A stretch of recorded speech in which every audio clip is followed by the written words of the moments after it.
বলুন মন্ত্রীমশাই, এত রাতে আমাদের ডাকলেন কেন?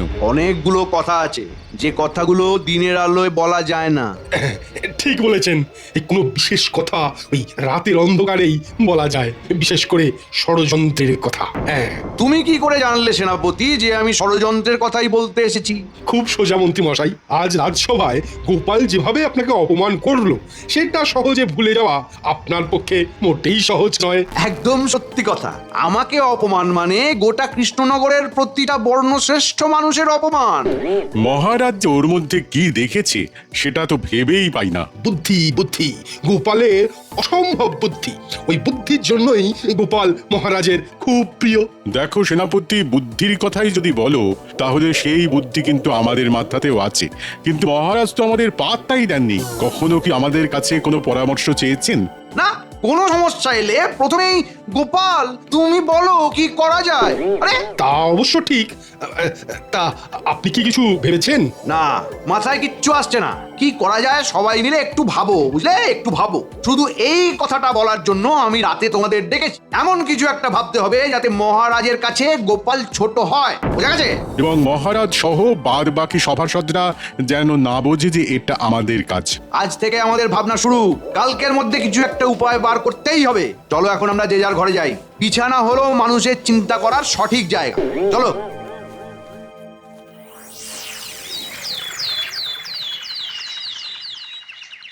বুঝলে উজির, অনেকদিন হলো কৃষ্ণচন্দ্রের সাথে আমাদের কথাবার্তা হয়নি। কৃষ্ণচন্দ্রের সাথে একটু মশকরা করতে ইচ্ছে করছে।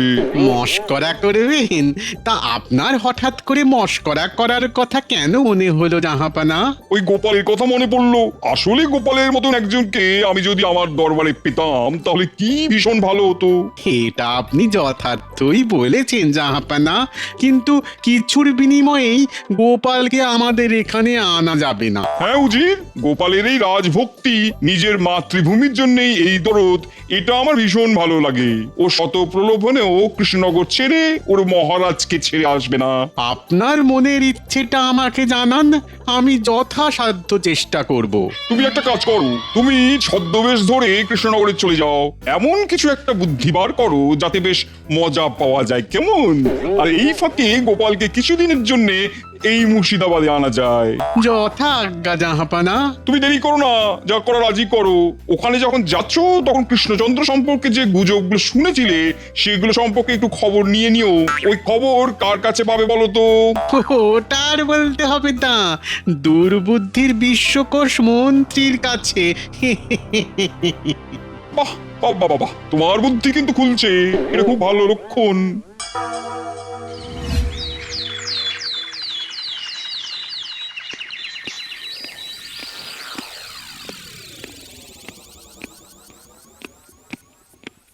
মহারাজের জয় হোক। মহারাজ, মুর্শিদাবাদ থেকে নবাবের একজন প্রতিনিধি আপনার সঙ্গে দেখা করতে এসেছেন। নবাব বাহাদুরের প্রতিনিধি? প্রহরী, তাড়াতাড়ি আমার কাছে পাঠাও। মহারাজ কৃষ্ণচন্দ্রের জয় হোক। আসুন আসুন, আপনি আসন গ্রহণ করুন। আমি এখানে এসেছি নবাব বাহাদুরের নির্দেশে। কিছুদিনের জন্য মন ভালো করতে চেয়ে আমি একটা সুন্দর রাজ্যে ভ্রমণ করতে চেয়েছিলাম। নবাব বাহাদুরকে বলতেই নবাব বাহাদুর আপনার রাজ্যের কথা বললেন। নবাব বাহাদুরকে আমার ধন্যবাদ জানাবেন। আপনি এখানে যতদিন খুশি থাকুন। আমাদের কৃষ্ণনগরের মিষ্টি খান, সরভাজা, মোহনভোগ খেলে আপনি বুঝতে পারবেন আমাদের এখানকার মিষ্টির কেন এত নাম। মহারাজ, ইনি কি সেই বিখ্যাত গোপাল ভাঁড়? রতনে ঠিক রতন চিনে নিয়েছেন। হ্যাঁ, এই আমার রাজসভার একটি রত্ন, গোপাল ভাঁড়। হ্যাঁ, শুরু হয়ে গেল গোপালের গুণকীর্তন। ওহ, সত্যি আর পারা যাচ্ছে না। না না না না না না, এবার কিছু একটা করে গোপালকে লেজে গোবরে করতেই হবে। উনি হলেন একজন গুণী মানুষ, বিজ্ঞান সাধক। প্রণাম আপনাকে। আর ইনি হলেন আমার আর এক রত্ন, সভা কবি। আমি বলি সভার কবি। প্রণাম জানাই আমি সভা কবি। মহারাজের সভার মধ্যে কলমে আঁকি ছবি। কোনো গুণ নেই আমার, আমি যে বেগুন, তাই আমার সব গেছে, কপালে আমার আগুন। ধন্য ধন্য আপনি, ধন্য আপনার কবিতা। আমার এখানে আসা সার্থক। এবার আমার কিছু দেবার পালা। এই উপহারগুলো নবাব বাহাদুর আপনাকে দিয়েছেন মহারাজ। আমি নবাব বাহাদুরের বদান্যতায় মুগ্ধ হলাম অতিথি। এবার তো আমার পালা, আপনাকে মনের মতো করে সেবা করার ইচ্ছে রইল। মন্ত্রী, তোমাকে দায়িত্ব দেওয়া হলো আমার অতিথির সমস্ত খেয়াল রাখার। এই তো এই সুযোগটাই চাইছিলাম।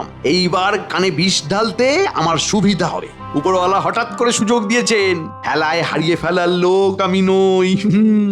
ঠিক আছে মহারাজ, আমি এখন থেকে আপনার অতিথির সাথে আঠার মতো লেগে থাকবো।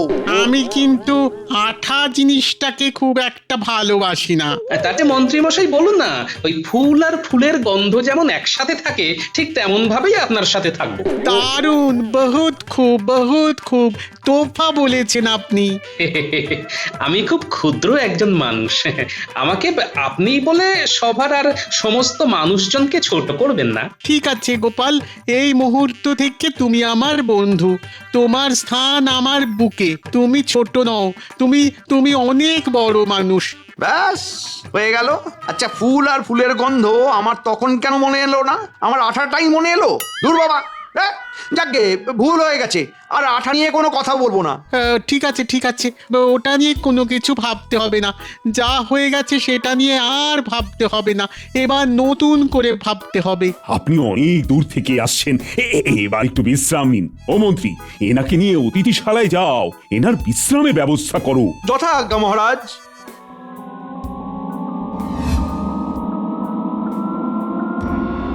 এইবার এই নবাব বাহাদুরের অতিথিকে মহারাজের নামে একটু কান ভারী করতে হবে। মন্ত্রীর মুখটা কেমন হাসি হাসি, নিশ্চয়ই কিছু একটা ভাবছে। দেখি তো একটু বাজিয়ে। মন্ত্রী মশাই, এখানকার অবস্থা কেমন? এই তো ঠিক জায়গায় প্রশ্নটা করেছে। এবার রসিয়ে উত্তরটা দিতে হবে। আগে একদম ভালো না। গোপাল খুব ভালো মানুষ নয়। না, একদম নয়। মুখে মিষ্টি, ভিতরে বিষ। মহারাজ তো কিছু বুঝতেই চান না। তাহলে এগুলো বোঝাতে হবে নবাব বাহাদুরকে। একদম। আপনি কি তাড়াতাড়ি সব বুঝে গেলেন না? কত ভালো আপনি। একটা ছোট মুখে বড় কথা বলবো? বলুন মন্ত্রী মশাই, যেটা বলতে চান সেটা নির্ভয়ে বলে দিন। এই নবাব বাহাদুরের উজির মানুষটা না একদম ভালো না। ওর সাথে গোপালের ভালোই যোগাযোগ আছে। এটাও নবাব বাহাদুরকে একটু জানিয়ে দেবেন। এগিয়ে বাবা, এ তো দেখি আমার বদনাম আমার কাছেই করছে। ঠিক আছে, করো, কত করবে করো। তোমার সাথে এই খেলাটা খেলতে আমার খুব ভালো লাগছে। ঠিক আছে, নবাব বাহাদুরকে উজির সম্পর্কে সাবধান করে দেব। এই আর একটা অনুরোধ, আর একটা করবো। হ্যাঁ, করুন, নির্ভয় করুন। এই নবাব বাহাদুরকে একটু আমার হয়ে বলবেন যে কৃষ্ণনগরের মহারাজকে বরখাস্ত করে আমাকে সিংহাসনে যেন বসান। ওরে বাবা রে, এ তো দেখছি গাছে না উঠেই এক কাঁদি। ঠিক আছে, আমি দেখব। আমি এখন একটু বিশ্রাম করি, আমাকে একটু একা থাকতে দিন। ঠিক আছে, আমি এখন যাচ্ছি। কিছু প্রয়োজন হলেই আমাকে খবর দেবেন। হ্যাঁ, ঠিক আছে, আসি।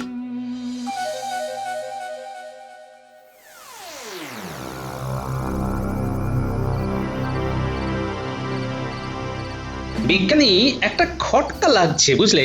কি খটকা গোপাল, বলো শুনি।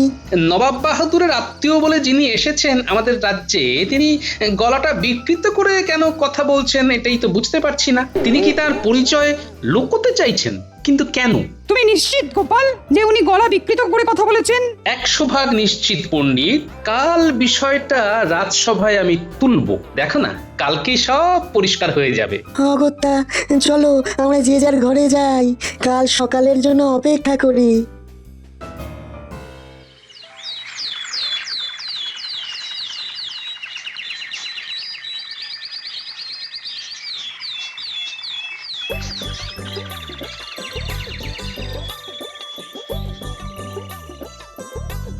হ্যাঁ মান্যবর, বলুন, কাল রাতে আপনার ঠিক মতো ঘুম হয়েছে তো? হ্যাঁ মহারাজ, খুব ভালো ঘুম হয়েছে। সকালে পাখির ডাকে ঘুম ভাঙলো। আমি খুব ভালোভাবে নজর রেখেছিলাম মহারাজ, ওনার কোনো অসুবিধা হতে দিইনি। বাহ বাহ, এই তো মন্ত্রী ভালো কাজ করেছে। তাহলে মন্ত্রীর বেতন কিছু বাড়িয়ে দেওয়া যেতে পারে, কি বলো গোপাল? হ্যাঁ মহারাজ, ভালো কাজ করলে তার তো একটা উপহার আছেই। আপনি মন্ত্রী মশাইয়ের বেতন বাড়িয়ে দিন মহারাজ।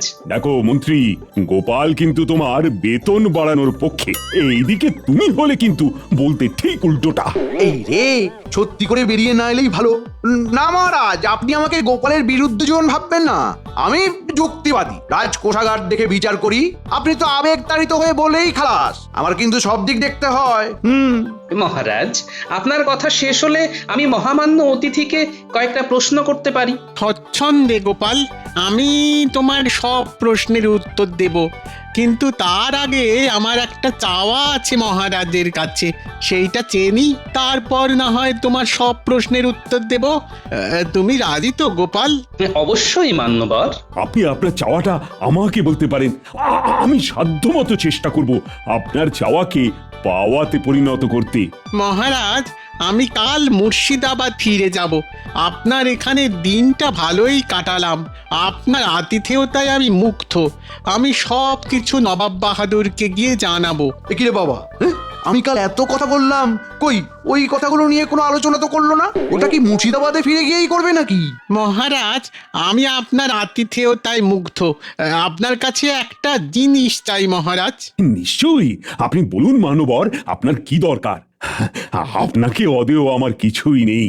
মহারাজ, আমি এমন একটা জিনিস আপনার কাছে চাইছি, সেটা কিন্তু খুব মূল্যবান নয়, অথচ অমূল্য। কাল থেকে পুরো ব্যাপারটাই কিরকম হিয়ালির মধ্যে দিয়ে চলেছে। আবার হিয়ালি। মূল্যবান নয় অথচ অমূল্য, সেটা কি? সেটা আমার কাছে সব সময় সর্বক্ষণের সঙ্গী হয়ে থাকবে। আমি যা করব সেও তাই করবে। সামনে থাকলেও আমি ছাড়া কেউ নেই, পেছনে থাকলেও আমি। এমনই মূল্যহীন অথচ অমূল্য একটি উপহার। মূল্যবান অথচ অমূল্য উপহার? ও মন্ত্রী, কি উপহারের কথা বলছেন মান্যবর? আন্দাজ করতে পারছো? ধরি করছি, কিন্তু ঠিক ধরতে পারছি না। মানে ঠোঁটে আসছে কিন্তু মুখে আসছে না। ও গোপাল, তুমি কিছু আন্দাজ করতে পারো? আমি একটু চিন্তা করি। কাল সকালে মান্যবরের হাতে উপহার পৌঁছে যাবে এই আশা করি। তার মানে কি গোপাল? মূল্যহীন অথচ অমূল্য উপহার তুমি কোথা থেকে পাবে? চিন্তা করি, কিছু তো একটা উপায় হবেই। আমিও তাই আশা করি গোপাল। একটি রাত আর কিছু মুহূর্ত সময় আপনাদের দিলাম মহারাজ। কাল সকালে মুর্শিদাবাদ যাবার আগে উপহার পেলেই আমি খুশি। আজ তবে এইটুকুই থাক। আমি একটু বিশ্রাম নিতে চাই। হ্যাঁ, নিশ্চয়ই নিশ্চয়ই, আপনি আপনার কক্ষে গিয়ে বিশ্রাম করুন। এ কি গেরো, কেউ কি আন্দাজ করতে পারছো? ও মন্ত্রী, তুমি তো আমার মন্ত্রণাদাতা। দেখি দেখি তুমি বলতে পারো কিনা। আমি ভেবে ফেলেছি মহারাজ, মূল্যহীন অথচ অমূল্য, আবার সমস্ত সময় কাছে থাকবে। কি হতে পারে? আরে কি মুশকিল, তুমি আমাকে প্রশ্ন করছো কেন? আমি তো তোমাকে জিজ্ঞাসা করলাম। খুব সহজ সরল একটা উপহার চেয়েছেন আপনার অতিথি। কি উপহার সেইটাই তো জানতে চাইছি। এই যে গোপাল, আরে তোমার তো খুব বুদ্ধি, বলো দেখি কি হতে পারে।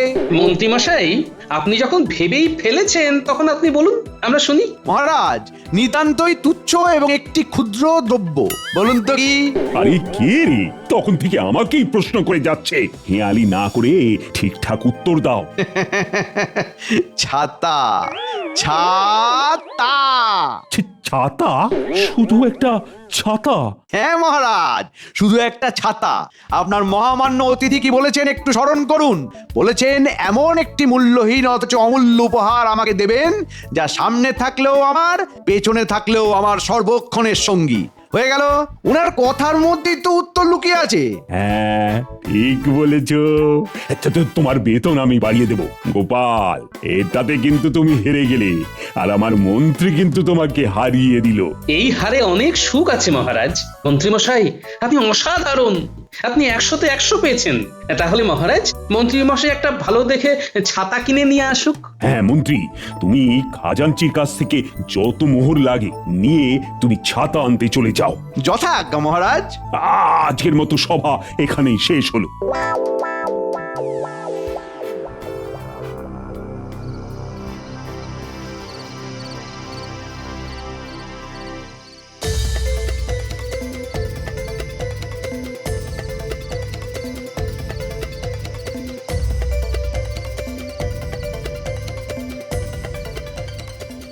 কি হলো?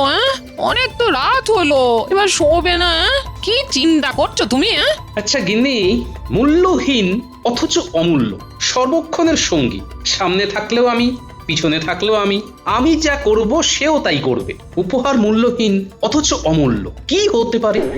বাবারে, রাত হয়েছে, এবার শুতে এসো। দিন রাত হেয়ালি ভাবতে ভাবতে তোমার মাথাটা জিলিপি হয়ে গেছে। হ্যাঁ, যা কটা চুল ছিল এবার সে কটাও যাবে। হ্যাঁ, চোখের অবস্থা কি হয়েছে দেখেছো? একবার আয়নার দিকে রাত সবাই যাওয়ার আগে দেখে নেবে। হ্যাঁ, আরে আরে আরে আরে, কি বললে গিন্নি?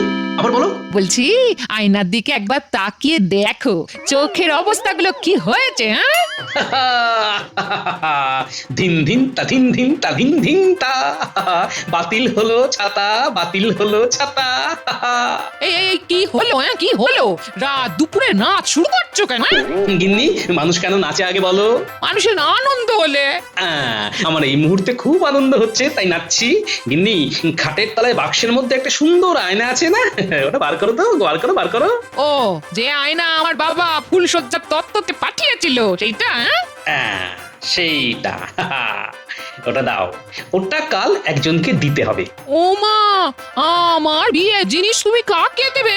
মুর্শিদাবাদের নবাব বাহাদুরের অতিথিকে। এ মা, না না না, আমার বিয়ের জিনিস আমি কাউকে দেব না। হ্যাঁ, ওটা ফুলসজ্জার তত্ত্বতে বাবা পাঠিয়েছিল। হ্যাঁ, এর থেকেও ভালো একটা আয়না তোমাকে আমি কিনে দেবো গিন্নি, ওইটা আমাকে কাল দিতে হবে, সব পরে বুঝিয়ে দেবো। ঠিক আছে, যখন নতুন আয়না কিনে দেবে বলছো তখন নাও, আমি বার করে দিচ্ছি, দাঁড়াও। আমার লক্ষ্মী বউ, কাল কত কি ঘটবে জানো? মহারাজ কাল খুশি হয়ে আমাকে অনেক উপহার দেবেন।